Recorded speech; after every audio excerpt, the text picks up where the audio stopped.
So you actually decided, obviously, to go for a couple of HMOs. Yeah.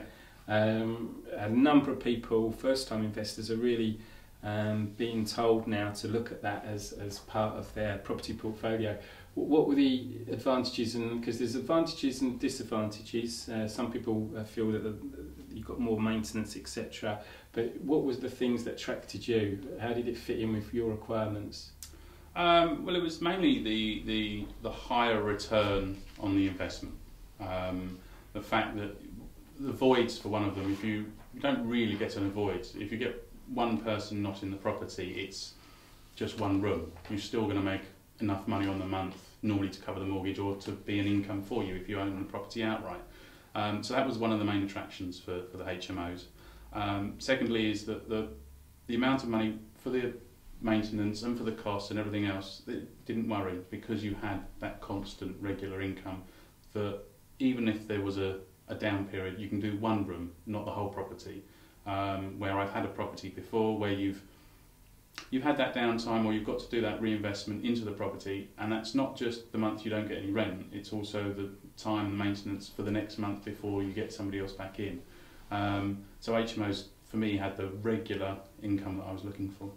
Some people say it's difficult to get mortgages on, but you managed to obviously get mortgages on the properties because you actually purchased in a company name, is that right? That's correct. Because of the changes in the taxation last year, we started the process before the taxation came in, and then I paused on the purchase because I thought, right, okay, let's put it into a company because it's going to be more tax efficient for me, and two, it was the way that I saw that the industry is possibly going, that they want it to be more regulated, and I thought, rather than me in the future having to change it from my name into a company, let's do it from the off and do it right from the start position.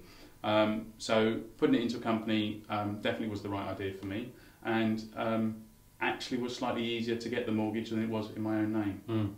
So basically, the broker, I think we recommended a commercial broker to you, and some people don't understand the difference between a commercial broker and a traditional buy-to-let broker. Had you have been getting a traditional buy-to-let mortgage, they probably wouldn't have let you to purchase in a company name, whereas the company that you were using to borrow the money on didn't have any objection to that. You were just able to basically change the name of the purchase. Yeah. I did have some difficulties trying to use my own brokers before, and then you were offered yours, or somebody that you recommended, not your broker, but it was somebody that you recommended, and it was a lot easier. It was a lot easier process. The people that I had used just put up more barriers and more questions rather than actually being helpful and pragmatic about the actual process.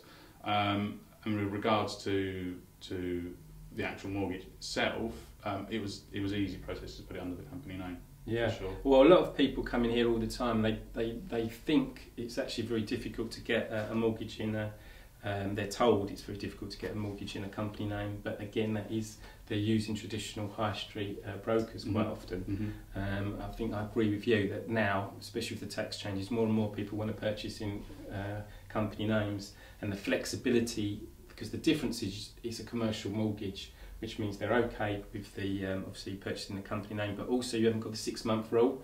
So if you do suddenly want to remortgage, if your circumstances suddenly change, you're not penalised. You can remortgage if you wanted to, and it's very, very helpful, especially if you bought a property where there's a lot of it's not being managed and you actually are doing a lot of refurb work, for example.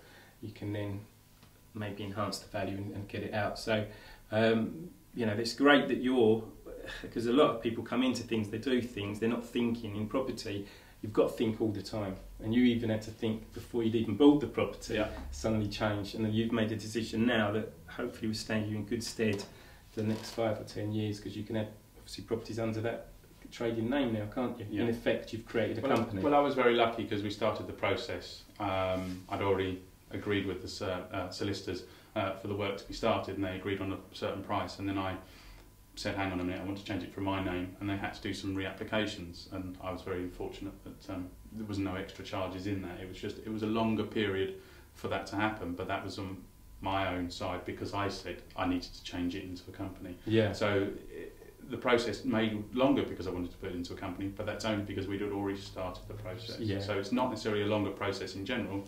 It's just that if you change your mind halfway through, it will extend the process, because everything has to be reapplied for under the company name rather than your own. Yeah.